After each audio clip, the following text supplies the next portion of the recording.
Hi friends, welcome back to our channel Drive Tasty Live. ಇವತ್ತು ನಾನು ಚಿಕ್ಕಮಗಳೂರಲ್ಲಿರುವಂಥ famous tourist spot Baba ಬುಡನ್ಗಿರಿಗೆ ಬಂದಿದ್ದೀನಿ. ಇದು ಚಿಕ್ಕಮಗಳೂರು ಮೇನ್ ಸಿಟಿಯಿಂದ 33 ಕಿಲೋಮೀಟರ್ ಡಿಸ್ಟೆನ್ಸಲ್ಲಿದೆ. ಬನ್ನಿ ಈ ಪ್ಲೇಸ್ ಯಾವ ಥರ ಇದೆ ಅಂತ ಹೇಳಿ ಎಕ್ಸ್ಪ್ಲೋರ್ ಮಾಡೋಣ. ಈ ಬಾಬಾ ಬುಡನ್ಗಿರಿಯ ವಿಸಿಟ್ ಟೈಮಿಂಗ್ ಬಂದು ಮಾರ್ನಿಂಗ್ 6 AM to 6 PM ವರೆಗೂ ಇರುತ್ತೆ.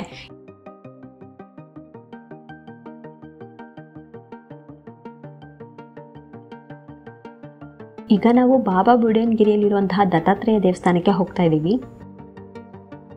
ಇನ್ನು ಈ ಟೆಂಪಲ್ನ ವಿಸಿಟ್ ಮಾಡಬೇಕು ಅಂದರೆ ಯಾವುದೇ ರೀತಿಯ ಪ್ರಾಪರ್ ಬಸ್ ಫೆಸಿಲಿಟೀಸ್ ಕೂಡ ಇಲ್ಲ. ಸೊ ಹಾಗಾಗಿ ನೀವು ನಿಮ್ಮ ಓನ್ ವೆಹಿಕಲ್ ಅಥವಾ ಏನಾದರೂ ರೆಂಟೆಡ್ ವೆಹಿಕಲ್ಸು ಅಥವಾ ಕ್ಯಾಬ್ಸ್ನ ನೀವು ಬುಕ್ ಮಾಡ್ಕೊಂಡು ಬರ್ಬೋದು. ನಾವು ಈಗ ತಾನೇ ಶ್ರೀ ದತ್ತಾತ್ರೇಯ ದೇವಸ್ಥಾನಕ್ಕೆ ಹೋಗಿ ನೋಡ್ಕೊಂಡು ಬಂದ್ವಿ. ಅಲ್ಲಿ ಬಂದುಬಿಟ್ಟು ವಿಡಿಯೋಗ್ರಫಿ ಮತ್ತು ಫೋಟೋಗ್ರಫಿ ಅಲೋ ಇರೋದಿಲ್ಲ, ಅದಕ್ಕಾಗಿ ನಾನು ನಿಮ್ಗೆ ಅದನ್ನು ತೋರ್ಸೋಕ್ಕಾಗಲಿಲ್ಲ.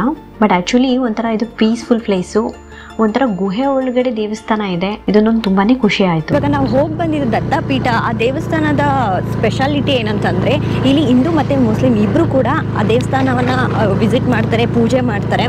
ಸೊ ಈ ದೇವಸ್ಥಾನದ ಸ್ಪೆಷಾಲಿಟಿ ಅಂದರೆ ಇದೆ. ಸೊ ಇಲ್ಲಿ ಹಿಂದೂ ಮುಸ್ಲಿಂ ಅನ್ನೋ ಯಾವುದೇ ಭೇದ ಭಾವ ಇಲ್ದಿರೋ ಹೋಗಿ ಪೂಜೆ ಮಾಡ್ಕೊಂಬರ್ತಾರೆ. ಸೊ ಹೋಗಿ ದೇವಸ್ಥಾನನೆಲ್ಲ ನೋಡ್ಕೊಂಡು ಬಂದಿದ್ದಾಯಿತು. ಈಗ ನೆಕ್ಸ್ಟ್ ನಾವು ಬಾಬಾ ಬುಡನ್ಗಿರಿ ಹಿಲ್ಸ್ಗೆ ಹೋಗ್ತಾ ಇದ್ದೀವಿ. ಆ ವ್ಯೂ ಪಾಯಿಂಟ್ ನೋಡಿಕೊಂಡು ಹಾಗೆ ಅಲ್ಲಿ ಇನ್ನೊಂದು ಫೇಮಸ್ ಫಾಲ್ಸ್ ಇದೆ, ಮಾಣಿಕ್ಯದಾರ ಅಂತ ಹೇಳಿ. ಸೊ ಬನ್ನಿ ಅದು ಕೂಡ ಹೇಗಿದೆ ಅಂತ ನೋಡ್ಕೊಂಬರೋಣ. ದತ್ತಾಪೀಠಕ್ಕೆ ಹೋಗಿ ಆ ಟೆಂಪಲ್ ನೋಡ್ಕೊಂಡು ಬರ್ತಿದ್ದ ಹಾಗೇನೆ ನಮಗೆ ಏನು ನಮ್ಮ ಲೆಫ್ಟ್ ಸೈಡಲ್ಲಿ ಒಂದು ಹಿಲ್ಸ್ಗೆ ಹೋಗೋ ರೂಟ್ ಇದೆ. ಸೊ ಅಲ್ಲಿಗೆ ಬಂದರೆ ನಮಗೆ ಹಿಲ್ಸು ಮತ್ತು ವಾಟರ್ಫಾಲ್ಸ್ನ ನೋಡ್ಬೋದು. ಈ ರೋಡ್ ಫುಲ್ಲು ಮಡ್ ರೋಡೇ ಇರುತ್ತೆ.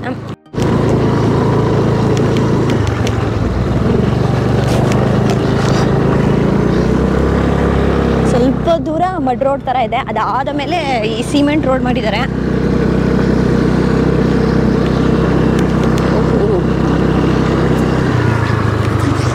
ಅಲ್ಲಿ ಬಾಬಾ ಬುಡನ್ಗಿರಿ ಟೆಂಪಲ್ಲು, ದತ್ತಾತ್ರೇಯ ಪೀಠ ನಾವು ಇಲ್ಲಿಂದ ನೋಡ್ಬೋದು.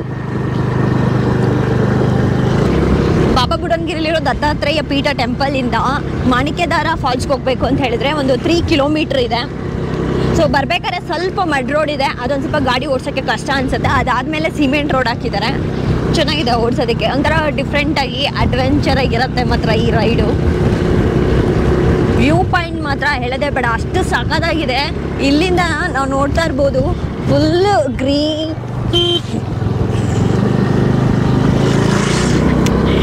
ಈ ವ್ಯೂ ಪಾಯಿಂಟಿಂದ ನೋಡ್ತಾ ಇರ್ಬೋದು ಫುಲ್ಲು ಆ ಫಾರೆಸ್ಟ್ ಏರಿಯಾ ಏನಿದೆ ಅದು ಫುಲ್ಲು ಚಿಕ್ಕಮಂಗ್ಳೂರನ್ನೇ ನೋಡ್ತಾ ಇದ್ದೀವಿ ಅಂತ ಅನಿಸುತ್ತೆ.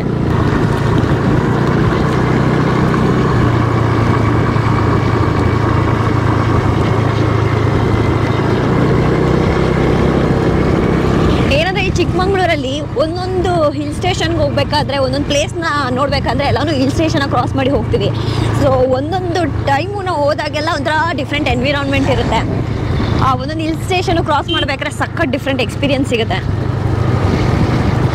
ಎಸ್ಪೆಷಲಿ ಈ 2 ವೀಲರಲ್ಲಿ ಏನಾದ್ರು ಡ್ರೈವ್ ಮಾಡ್ತಿದ್ರೆ ಮಾತ್ರ ಈ ಓಪನ್ ಎನ್ವಿರಾನ್ಮೆಂಟಲ್ಲಿ ಸಖತ್ತಾಗಿ ಎಂಜಾಯ್ ಮಾಡ್ಕೊಂಡು ಹೋಗ್ಬೋದು.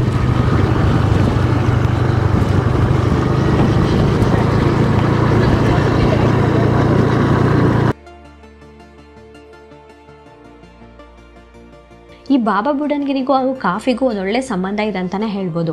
ಎಲ್ರಿಗೂ ಗೊತ್ತು ಚಿಕ್ಕಮಂಗ್ಳೂರಲ್ಲಿ ಏನು ಫೇಮಸ್ಸು ಅಂದರೆ ಅದು ಕಾಫಿನೇ ತುಂಬ ಫೇಮಸ್ಸು ಅಂತ. ಕಾಫಿ ಬಂದು ಫಸ್ಟ್ ಟೈಮ್ ಹೇಗೆ ಇಂಡಿಯಾಗೆ ಬಂತು ಅಂತ ಗೊತ್ತಾ? ಬಾಬಾ ಬುಡನ್ ಅನ್ನೋರು ಯಮನಿಂದ ಟ್ರಾವೆಲ್ ಮಾಡ್ಕೊಂಡು ಬರಬೇಕಾದ್ರೆ ಅಲ್ಲಿರುವಂಥ ಟ್ರೇಡರ್ಸಿಂದ ಕಾಫಿ ಬೀಜನ ತೊಗೊಂಡು ಬರ್ತಾರೆ. ಸೊ ಅದನ್ನು ಅವರ ಗಡ್ಡದಲ್ಲಿ ಒಂದು 7 ಕಾಫಿ ಬೀಜನ ಇಟ್ಕೊಂಡು ಇಂಡಿಯಾಗೆ ಟ್ರಾವೆಲ್ ಮಾಡ್ಕೊಂಡು ಬರ್ತಾರೆ. ಆ ಒಂದು ಬೀಜನ ಚಿಕ್ಕಮಂಗ್ಳೂರಲ್ಲಿ ಗ್ರೋ ಮಾಡೋಕ್ಕೆ ಶುರು ಮಾಡ್ತಾರೆ. ಹಾಗಾಗಿ ಚಿಕ್ಕಮಂಗ್ಳೂರನ್ನ ಕಾಫಿ ಸಿಟಿ ಆಫ್ ಇಂಡಿಯಾ ಅಂತ ಹೇಳಿ ಕರೀತಾರೆ. ಸೊ ಹಾಗಾಗಿ ಇಂಡಿಯಾದಲ್ಲಿ ಫಸ್ಟ್ ಟೈಮ್ ಕಾಫಿ ಬಂದಿದ್ದೆ ಚಿಕ್ಕಮಂಗ್ಳೂರಿಂದ.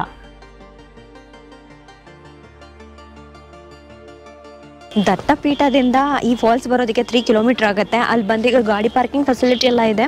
ಸೊ ಅಲ್ಲೇ ಪಾರ್ಕ್ ಮಾಡಿದ್ದೀವಿ. ಈಗ ನೆಕ್ಸ್ಟ್ ನಾವು ಫಾಲ್ಸ್ಗೆ ಹೋಗ್ತಾ ಇದ್ದೀವಿ. ಸೊ ಈ ಥರ ಒಂದು ಸ್ಟೆಪ್ಸ್ನೆಲ್ಲ ಕ್ರಿಯೇಟ್ ಮಾಡಿ ಇಟ್ಟಿದ್ದಾರೆ. ಡೌನ್ಗೆ ಹೋಗಬೇಕು ಸ್ವಲ್ಪ. I think around 800 to 1 kilometre ಇದೆ ಅನಿಸುತ್ತೆ.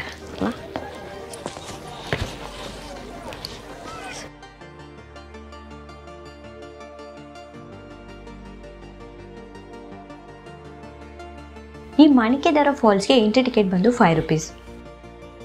ಸೊ ಈ ಸ್ಟೆಪ್ಸ್ ಬಂದು ಟೋಟಲ್ 82 ಸ್ಟೆಪ್ಸ್ ಇದೆ. ಸೊ 82 ಸ್ಟೆಪ್ಸ್ ಇಳ್ಕೊಂಡು ಡೌನ್ಗೆ ಹೋದಾದ ಮೇಲೆ ನಮಗೆ ವಾಟರ್ ಫಾಲ್ ಸಿಗುತ್ತೆ.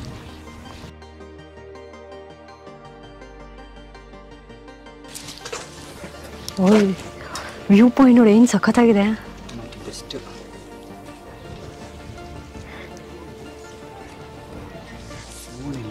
ಆ ಟ್ರೀಸು ಎಷ್ಟು ಕೆಳಗಿದೆ, ನಾವು ಎಷ್ಟು ಹೈಟ್ ಇದ್ದೀವಿ ಅಲ್ವಾ, ಅದು ನೋಡೋದಕ್ಕೆ ಒಳ್ಳೆ ಚಿಕ್ಕದಾಗಿ ಕಾಣ್ತದೆ.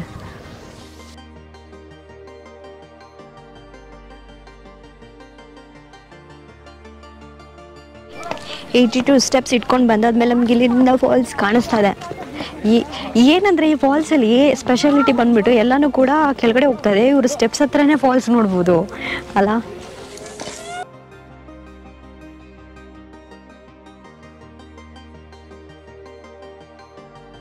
ನೀವು ಈ ಫಾಲ್ಸ್ನ ವಿಸಿಟ್ ಮಾಡಿದಾಗ ಇಲ್ಲೇ ಒಂದು ಚಿಕ್ಕದಾಗಿ ಟೆಂಪಲ್ ಮಾಡಿದ್ದಾರೆ, ನೀವು ಅದನ್ನು ನೋಡ್ಬೋದು.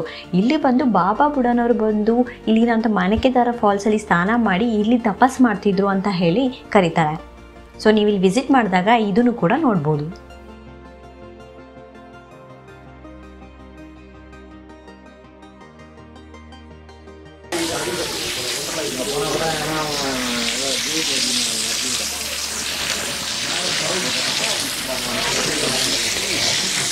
ಹೇಳಬೇಕಂದ್ರೆ ಈ ಫಾಲ್ಸು ತುಂಬಾ ಹೈಟಿಂದ ಬರುತ್ತೆ. ಇಲ್ಲಿರೋರು ಹೇಳೋ ಪ್ರಕಾರ ಈ ವಾಟರ್ ಎಲ್ಲಿಂದ ಬರುತ್ತೆ ಅಂತಲೇ ಗೊತ್ತಿಲ್ಲ ಅಂತಾರೆ.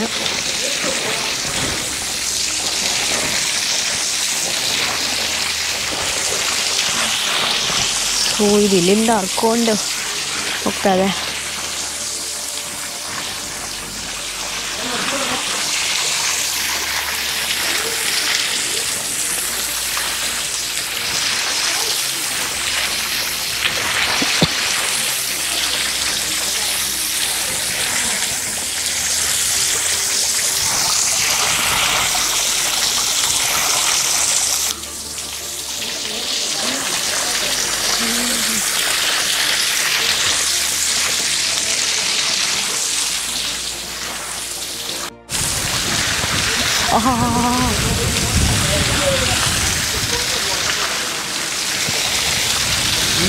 ಈ ಫಾಲ್ಸಲ್ಲಿ ಬರೋವಂಥ ಈ ವಾಟ್ರ್ ಎಲ್ಲಿಂದ ಬರುತ್ತೆ ಅಂತಲೂ ಕೂಡ ಯಾರಿಗೂ ಗೊತ್ತಿಲ್ಲ.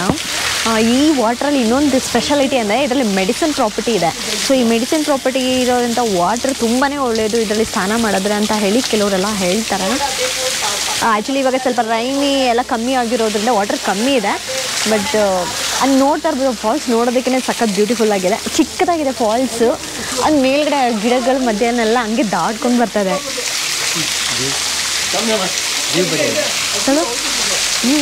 ಅಲ್ಲಿಗೆ ಹೋಗೋಕ್ಕಾಗಲ್ಲ, ಗಾಳಿ ತಣ್ಣಗೆ ಬಿಸ್ತದೆ. ಮತ್ತು ಈ ಮಾಣಿಕ್ಯಧಾರ ಫಾಲ್ಸಲ್ಲಿರೋದು ಇನ್ನೊಂದು ಸ್ಪೆಷಾಲಿಟಿ ಏನಪ್ಪ ಅಂದರೆ ಇಲ್ಲಿ ಆರಾಮಾಗಿ ಸ್ನಾನ ಮಾಡಿಕೊಂಡು ಎಂಜಾಯ್ ಮಾಡಿಕೊಂಡು ಜೊತೆಗೆ ಸಖತ್ತಾಗಿರೋಂಥ ವ್ಯೂ ಪಾಯಿಂಟ್ನ ಎಂಜಾಯ್ ಮಾಡ್ಬೋದು.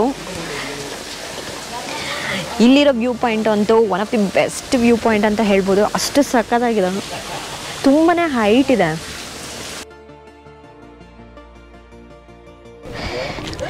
ಮಾಣಿಕ್ಯಧಾರ ವಾಟರ್ ಫಾಲ್ಸ್ಗೆ ಹೋಗ್ಬಿಟ್ಟು ಬಂದು ಈಗ ನೆಕ್ಸ್ಟ್ ವ್ಯೂ ಪಾಯಿಂಟ್ ನೋಡೋಕೆ ಹೋಗ್ತಾ ಇದ್ದೀವಿ.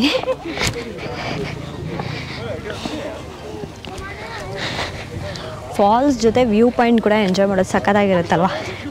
ಅದು ಏನಂದರೆ ಇನ್ನೊಂದು ಇದರಲ್ಲಿ ಟಾಪ್ ಹಿಲ್ ಸ್ಟೇಷನು, ಆ ಹಿಲ್ಲಲ್ಲಿ ಬಂದುಬಿಟ್ಟು ಆ ಹಿಲ್ಲಲ್ಲಿ ಬಂದುಬಿಟ್ಟು ವಾಟರ್ ಫಾಲ್ಸು ಜೊತೆಗೆ ಈ ವ್ಯೂ ಪಾಯಿಂಟು ನಿಜವಾಗ್ಲೂ ಸಖತ್ತಾಗಿದೆ. ನನಗಂತೂ ಈ ಪ್ಲೇಸ್ ತುಂಬಾ ಇಷ್ಟ ಆಯಿತು.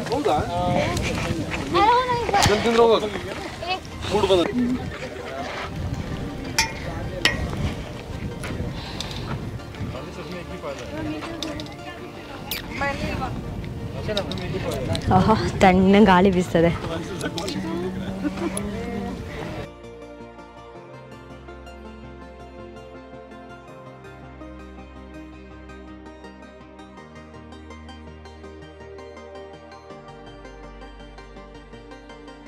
ಬಾಬಾ ಬುಡನ್ಗಿರಿ ಹಿಲ್ಗೆ ಹೋಗ್ಬೇಕಾದ್ರೆ ಆನ್ ದ ವೇಯಲ್ಲಿ ನಮಗೆ ಈ ಥರ ಒಂದು ಸ್ಮಾಲ್ ಆಗಿರೋ ಲೇಕ್ ಸಿಗುತ್ತೆ. ನೋಡೋದಕ್ಕೊಂದು ತುಂಬಾ ಬ್ಯೂಟಿಫುಲ್ ಆಗಿದೆ. ಮತ್ತು ಏನಾದ್ರು ಫೋಟೋಗ್ರಫಿ ಏನಾದ್ರು ತೊಗೋಬೇಕಂದ್ರೆ ಐ ಥಿಂಕ್ ಇದು ತುಂಬ ಚೆನ್ನಾಗಿದೆ ಪ್ಲೇಸು. ಒಂದೊಳ್ಳೆ ಫೋಟೋಜೆನಿಕ್ ಪ್ಲೇಸ್ ಅಂತಲೇ ಹೇಳ್ಬೋದು. ಚೆನ್ನಾಗಿದೆ, ಒಂಥರ ಈ ಎಲ್ಲ ಹಿಲ್ಸ್ಗಳ ಮಧ್ಯೆ ಚಿಕ್ಕದಾಗಿ ಈ ಥರ ಒಂದು ಲೇಕ್ ಕಾಣಿಸುತ್ತೆ. ಸೊ ಚೆನ್ನಾಗಿದೆ. ಈಗ ನೆಕ್ಸ್ಟ್ ನಾವು ಹಿರೀಕೊಳ್ಳಲ್ಲಿ ಲೇಕ್ನ ನೋಡೋದಕ್ಕೆ ಹೋಗ್ತಾ ಇದ್ದೀವಿ. ಸೊ ಆನ್ ದ ವೇ ಹೋಗ್ತಾ ನಿಮಗೆ ಇಲ್ಲಿ ಇನ್ನೊಂದು ಚಿಕ್ಕಮಗಳೂರಲ್ಲಿರುವಂಥ ಫೇಮಸ್ ಟೂರಿಸ್ಟ್ ಸ್ಪಾಟ್ ಸಿಗುತ್ತೆ. ಅದು ಬಂದು ಹಿರೀಕೊಳ್ಳಲ್ಲಿ ಲೇಕ್ ಅಂತ ಹೇಳಿ. ಇಲ್ಲಿ ಸನ್ಸೆಟ್ ಮತ್ತು ಸನ್ರೈಸ್ ಟೈಮಲ್ಲಿ ಏನಾದರೂ ಹೋದರೆ ನೋಡೋದಕ್ಕಂತೂ ತುಂಬಾ ಬ್ಯೂಟಿಫುಲ್ ಆಗಿರುತ್ತೆ ಈ ಪ್ಲೇಸು. ಈ ಹಿರೀಕೊಳ್ಳಲ್ಲಿ ಲೇಕ್ ಬಂದು 24 ಅವರ್ಸು ಓಪನ್ ಇರುತ್ತೆ. ಸೊ ನೀವೇನಾದರೂ ಈ ಪ್ಲೇಸ್ ವಿಸಿಟ್ ಮಾಡಿದಾಗ ನಿಮ್ಗೆ ಯಾವಾಗ ಟೈಮ್ ಮ್ಯಾಚ್ ಆಗುತ್ತೋ ಆವಾಗ ನೀವು ಈ ಪ್ಲೇಸ್ನ ವಿಸಿಟ್ ಮಾಡ್ಕೊತಾ ಹೋಗ್ಬೋದು. ನಾನಂತೂ ಸನ್ಸೆಟ್ ಟೈಮ್ಗೆ ಬಂದಿದ್ದೀನಿ. ಸೊ ವ್ಯೂ ಅಂತೂ ನೋಡೋದಕ್ಕೆ ತುಂಬಾ ಚೆನ್ನಾಗಿದೆ. ಸ್ವಲ್ಪ ಹೊತ್ತು ಕೂತ್ಕೊಂಡು ಹಾಗೆ ರಿಲ್ಯಾಕ್ಸ್ ಮಾಡ್ಕೊಂಡು ಹೋಗ್ಬೋದು, ಅಷ್ಟು ಚೆನ್ನಾಗಿದೆ ಈ ಪ್ಲೇಸ್. ಸೀನರೀಸ್ ಅಂತೂ ನೋಡೋದಕ್ಕೆ ತುಂಬಾ ಚೆನ್ನಾಗಿದೆ. ಈ ಹಿರೀಕೊಲೆ ಲೇಕಲ್ಲಿರುವಂಥ ಹೈಲೈಟ್ ಏನಂದರೆ ಈ ಲೇಕ್ ಹತ್ರ ಒಂದು ಬ್ರಿಡ್ಜ್ ಥರ ಕ್ರಿಯೇಟ್ ಮಾಡಿದ್ದಾರೆ. ಇಲ್ಲಿ ನಿಂತ್ಕೊಂಡು ಈ ಲೇಕ್ನ ವ್ಯೂ ಪಾಯಿಂಟ್ ನೋಡೋದಕ್ಕೂ ತುಂಬಾ ಚೆನ್ನಾಗಿದೆ. ಸುತ್ತಮುತ್ತ ಫುಲ್ಲು ಗ್ರೀನರಿಯಿಂದ ಇದೆ. ಇದೊಂದು ಒಳ್ಳೆ ಫೋಟೋಜೆನಿಕ್ ಪ್ಲೇಸ್ ಅಂತಲೇ ಹೇಳ್ಬೋದು. ಇಲ್ಲಿ ಫೋಟೋಗ್ರಾಫ್ಸ್ನ ಕ್ಲಿಕ್ ಮಾಡೋಕ್ಕಂತೂ ತುಂಬಾ ಚೆನ್ನಾಗಿರುತ್ತೆ. ಇದೊಂದು ಒಳ್ಳೆ ಫೋಟೋಜೆನಿಕ್ ಪ್ಲೇಸ್ ಅಂತ ಹೇಳ್ಬೋದು. ಫೋಟೋ ಶೂಟ್ ಮಾಡೋದಕ್ಕಂತೂ ಸಖತ್ತಾಗಿದೆ ಈ place.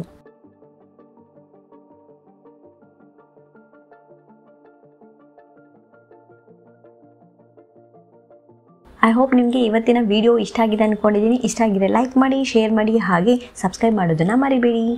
Will see you in the next video. Till then take care. Bye.